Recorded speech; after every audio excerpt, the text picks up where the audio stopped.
Selamat datang kembali di RN Entertainment. Selamat datang kembali di Golden Cross Playlist.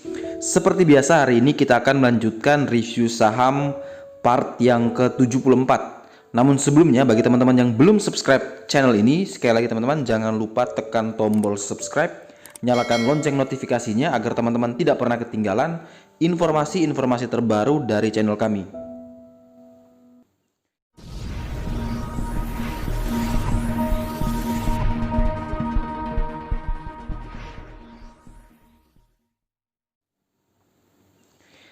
Saham pertama yang akan kita review hari ini adalah saham Pegas. Saham Pegas ini telah terjadi penurunan 2 hari, di mana efek dari dirilisnya laporan keuangan yang mungkin publik merasa kurang puas hingga tercermin dalam pergerakan harga sahamnya. Hari ini kembali ditutup minus 4,07% dan closing di 1180.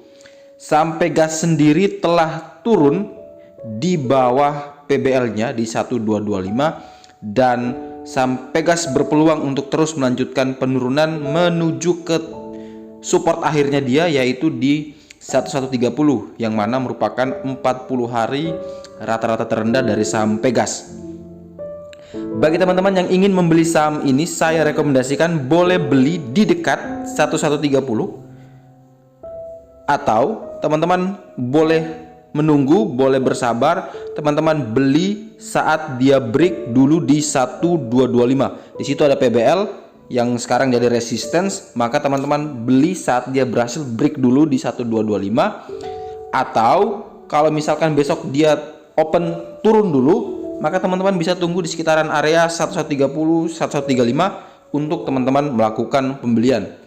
Kalau misalkan teman-teman beli di 1130, 1135, maka target jual terdekatnya yaitu ke 1225. Tapi kalau teman-teman beli saat dia break dulu di 1225, maka target jual kita terdekat ke 1275 dan target jauhnya ke 1350. Kemudian berikutnya kita akan mereview saham ACST.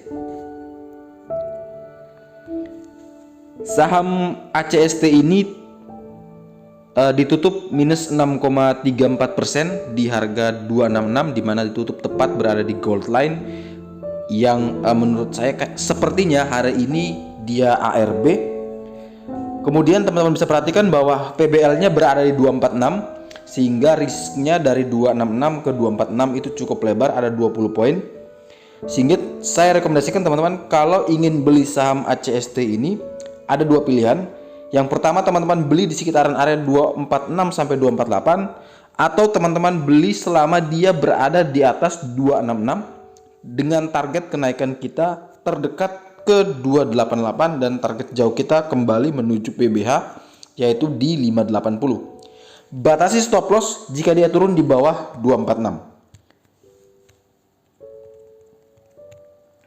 Kemudian berikutnya ada saham Sido. Saham Sido ini rencananya akan melakukan stock split 1/2. Hari ini dia naik cukup kencang ya, 4,28% di harga 1460, namun dia tidak berhasil menembus PBH di 1470. Nah, bagi teman-teman yang mungkin sudah punya barang, kawal terus Sido ini dengan target kita harus menembus 1470. Tetapi bagi teman-teman yang mungkin belum sempat beli, saya rekomendasikan boleh beli saat dia break dulu di 1470, baru teman-teman boleh beli. Jadi selama dia belum break, teman-teman wait and see terlebih dahulu. Tapi potensial sekali Sido besok masih bisa melanjutkan kenaikan. Karena apa? Karena volume price analysisnya juga very high, secara middle trend juga up, skornya juga 7. Artinya semua indikator menunjukkan bahwa Sido besok masih punya peluang untuk melanjutkan kenaikan. Kemudian berikutnya kita punya saham BMRI. Saham Bank Mandiri hari ini berhasil pantul dari PBL-nya di 5.900 dan berhasil closing di 5975. Bagi teman-teman yang mungkin sudah sempat beli, boleh gunakan 5.900 sebagai batasan untuk stop loss dengan target kenaikan menuju ke 6350 yang mana itu adalah PBH-nya. Tapi bagi teman-teman yang mungkin belum punya barang, saya rekomendasikan boleh beli saat dia berhasil break dulu di 6000. Jadi kalau dia break di 6000, maka teman-teman boleh beli dengan target kenaikan ke 6350. Kemudian berikutnya kita punya saham JSKY.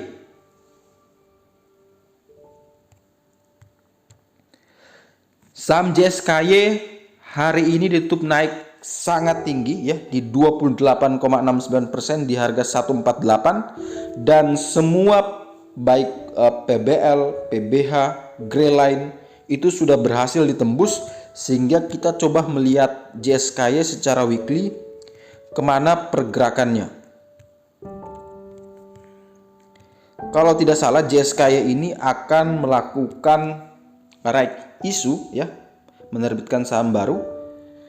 Nah, secara weekly saham JSKY ini akan terus melanjutkan kenaikan dengan target ke TP3 yaitu di 175. Tapi teman-teman perhatikan bahwa harga sahamnya telah naik cukup tinggi sehingga ada potensi untuk koreksi terlebih dahulu. Dan bagi teman-teman yang sudah punya barang, boleh gunakan 136 itu sebagai support ya. Di situ ada Greyline.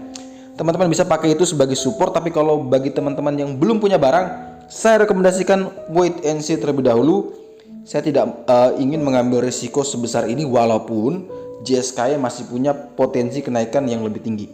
Kita skip cari saham yang masih punya risiko yang lebih kecil ketimbang kita mengejar saham yang sudah naik cukup tinggi. Kemudian kita punya saham Tower yang akan kita review.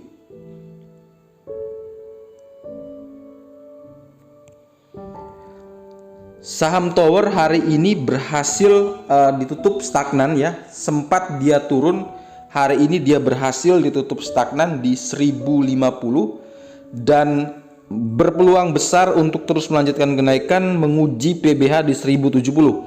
Bagi teman-teman yang ingin membeli saham ini, saya rekomendasikan boleh beli dengan range buy 1020 sampai 1050 dan teman-teman bisa batasi stop loss jika dia turun di bawah 1015 dengan target kenaikan yang sama ke 1070, dan jika itu berhasil ditembus maka peta Tower selanjutnya akan menuju ke 1180. Dan saham terakhir yang akan kita review di part yang ke-74 sore hari ini adalah saham BEST.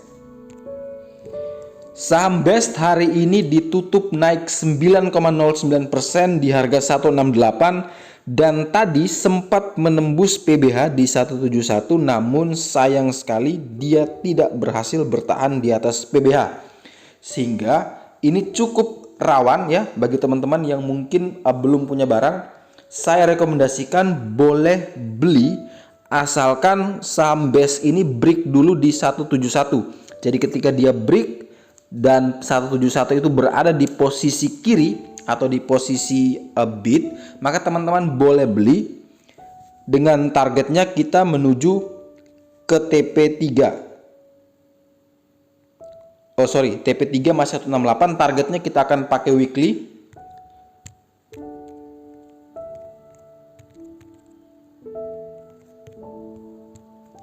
Kita melihat kemana pergerakan BEST selanjutnya. Secara weekly justru BEST telah berhasil menembus PBH dengan target kita selanjutnya ke TP3 yaitu ke 228. Itu cukup lebar sekali, masih ada potensial profit cukup lebar. Tapi teman-teman harus perhatikan bahwa kalau misalkan teman-teman mau beli, dia break dulu di 171 dan teman-teman langsung pasang 1-2 tick di bawah itu sebagai batasan untuk cut loss, sehingga risikonya kecil tapi kita punya potensial profit yang cukup lebar. Sekian review saham part yang ke-74 hari ini. Terima kasih banyak teman-teman yang telah setia menonton dan menunggu ulasannya. Semoga informasi hari ini dapat bermanfaat buat trading keesokan harinya. Sekali lagi sampai jumpa dan semoga membantu.